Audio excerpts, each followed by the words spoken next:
interpret the Constitution, but the final arbiter must at all times remain the judiciary. The Honorable Mukami, yes, I agree with you that court fees are quite high. But remember now we are in a free market economy. And I sympathize with the situation whereby many of our people cannot afford the legal fees charged by our lawyers. But also on the other hand, it is an truism that which we cannot escape, that whatever it is that the Attorney General's office can be given to address this issue, it's only so much.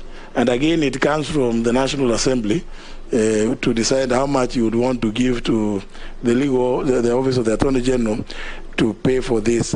It's a very, very difficult situation, and particularly in civil matters, it will be so difficult to know, because people will differ about this. Maybe somebody wants to divorce, and they're saying that they are not able to afford the fees to divorce their wives or their husbands. Now, how is the Attorney General going to come to say, to step in to come and pay fees for them? It's one of those things that it's like the chicken and egg situation. One, it's an issue that we sympathize with, that fees are quite high, but inappropriate public interest litigation, as you all know, courts, there are no fees charged. The Honorable Lesunda, Mr. Chairman, has asked a very interesting question about obedience of court orders. What I know is that there is a pending matter in the Court of Appeal on this issue of that same matter that the Public Service Commission is undertaking. There was obtained, there was a judgment by the High Court in that original matter, but there was an appeal filed, and in that appeal there was some conservatory orders that were issued,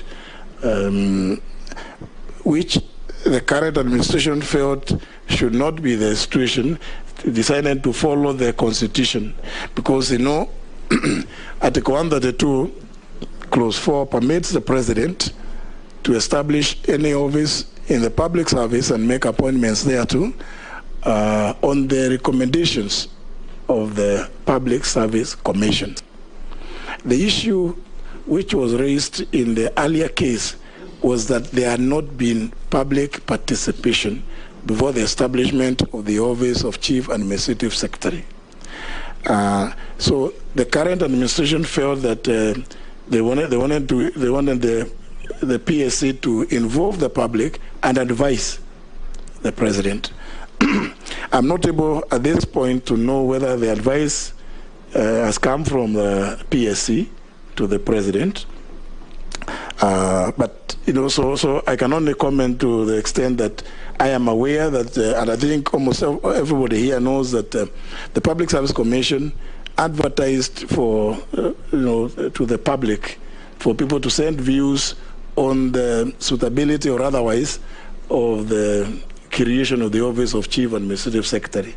I believe there have been quite a number of views, representations made to the PSC, the results of which are not, they are not with me, since I'm merely a nominee, and I'm not supposed to know what it is that happened. And in any event, they were supposed to advise, as per the Constitution, the President. They are not, even in doing that, required. If you look at the specific provision, they are not even required to engage or involve the Attorney General in that matter, because it's up to them, once they have received views, to present to the President their recommendations. Finally, but therefore, let me just say this. I intend to advise the entire government that, you know, the three arms of government, and indeed even the devolved units, yes, there is the principle of separation of powers, which is important in our constitutional architecture, but there is also need for each to to respect the others. When Parliament makes a decision, the executive should respect that decision.